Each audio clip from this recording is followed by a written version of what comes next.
Messi တယောက်တည်းပဲဝတ်ဆင်ခွင့်ရှိတဲ့2026 World Cup ရဲ့ဂျာစီ Messi ကတော့ကျွန်တော်အနေနဲ့တန်ကြီးပြန်ရတာလို့ပဲထင်တယ်2021ရဲ့ရှေ့ပိုင်းနှစ်တွေမှာနိုင်ငံသင်းနဲ့ပတ်သက်အမြဲတမ်းပြောကန်ဆိုကန်ဖြစ်ဆုံးကစားသမားတစ်ယောက်အခုဆိုရင်ဘောလုံးလောကမှာသူရာအားလုံးလုပ်ပြခဲ့ပြီးပြီ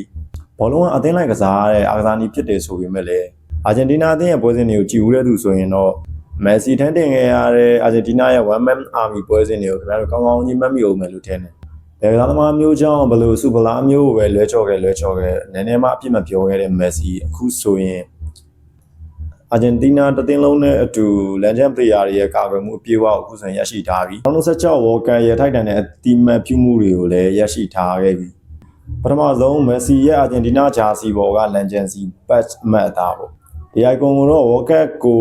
9ချိန်တည်းပို့ပြီးတော့ကစားထားနိုင်တဲ့ player တွေဒါဝတ်ဆင်ခွင့်ရှိတဲ့အမှတ်တစိတစ်ခုပေါ့ဒီ icon ကို2026 World Cup မှာဝတ်ဆင်ခွင့်ရှိတဲ့ကစားသမား9ယောက်ပဲရှိတယ် Messi ရဲ့ Modric ရဲ့ Neuer ရဲ့ Ronaldo ရဲ့ Nagatomo ရဲ့ဒီကစားသမားတွေမှာပဲဒီ icon ကိုတွေ့ရလိမ့်မယ်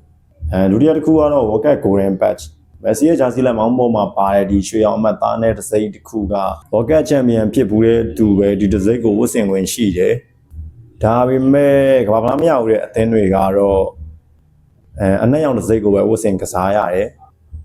ပြီးတော့တတိယတစ်ခုက World Champion Patch ဒါကလက်ရှိအာဂျင်တီးနားအသင်းတစ်သင်းလုံးရဲ့ရင်ပတ်လေတဲ့မှာမြင်တွေ့ရတဲ့ရွှေရောင် icon တစ်ခုပေါ့လက်ရှိ World Cup Champion တွေကိုအတိမတ်ပြုတ်ထားတဲ့အမှတ်သားတစ်ခုပေါ့ဗျာနောက်ဆုံးတစ်ခုကတော့ World Cup Golden Ball Patch Messi ရဲ့လက်မောင်းပေါ်မှာပဲတွေ့ရတဲ့ icon တစ်ခုပေါ့ဒါတော့ကမ္ဘာဖလားမှာအကောင်းဆုံးသမားစုရဦးတဲ့ရွှေဘောလုံးဆုရှင်တွေပဲဝတ်ဆင်ခွင့်ရှိပြီးတော့ Messi နဲ့မိုတွင်းမှာပဲတွေ့ရတဲ့အမှတ်တစိမ့်တစ်ခုပဲဗျဆိုတော့2026 World Cup မှာဒီ icon ၄ခုလုံးရထားတဲ့တူဒီသော player က only one Messi ပဲဗျဒါက Messi အာဂျင်တီးနားအသင်းကို World Cup မှာဘယ်လောက်ထိကယ်ရီယာလောက်ထားလဲဆိုတာကိုပြသခဲ့တဲ့သက်သေပဲ